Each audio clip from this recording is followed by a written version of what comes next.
मध्ये नितेश राणे हे भाजपाचा सालगडी म्हणून काम करतोय। हे कुठलाही हिंदुत्वाचा प्रतिनिधी नाही।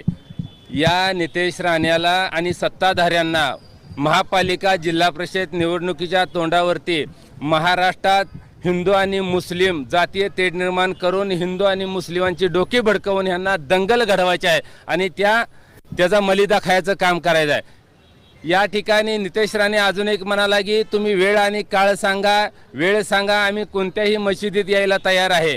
मला नितेश राणेला सांगायचं आहे, अरे तुम्ही तिथं जाऊन काय ती झाडून काढणार आहे का, कचरा गोळा करणार आहे का, तुम्ही तिथं मस्जिदीत जाऊन काय करणार आहे? बरं तुम्हाला एवढा जर पुळका आलाय ना हिंदुत्वाचा, तुम्ही मग तिथं दर्ग्यामध्ये जाऊन चादर कशासाठी पांघरली, तुम्ही टोपी कशासाठी घातली? त्यावेळेस नितेश राणे तुम्ही मुसलमान समाज स्वीकारला होता का? तुम्ही मुसलमान समाज तुम्हाला त्यावेळेस प्यारा होता आणि आता तुम्हाला दुश्मन दिसतोय का?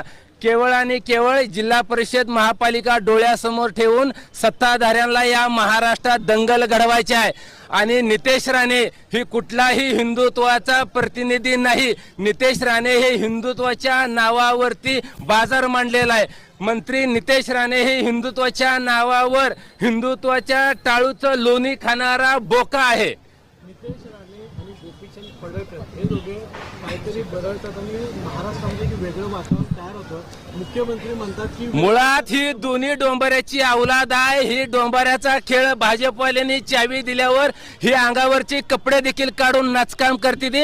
ह्यांचा तमाशा बघायला आता कुणालाही वेळ आहे। सगळ्या राज्याला कळून चुकलेला आहे की यांना या महाराष्ट्रात जाती जातीमध्ये तेढ निर्माण करायचं आहे। दुसरा प्रश्न या नितेश राणेला मला विचारायचा आहे, अरे बाबा तुला एवढा जर हिंदुत्वाचा पुळका आलाय, ज्यावेळेस मराठा समाज बांधव मुंबईला तिथं आंदोलनाला बसले होते, जरांगे पाटील महाराष्ट्रातल्या कानाकोपऱ्यातल्या खेड्यापाड्यातल्या गावगाड्यातल्या वाड्या वस्तीवरचा सगळा मराठा समाज बांधव आंदोलनात होता, त्यावेळेस तुमचं सरकार होतं, तुम्ही मंत्री होता, त्यावेळेस आमच्या मराठा समाज बांधवाला पाणी देखील पिऊ दिलं नाही, बाथरूमची देखील सोय केली नाही, तुम्ही सगळं बंद करून टाकलं।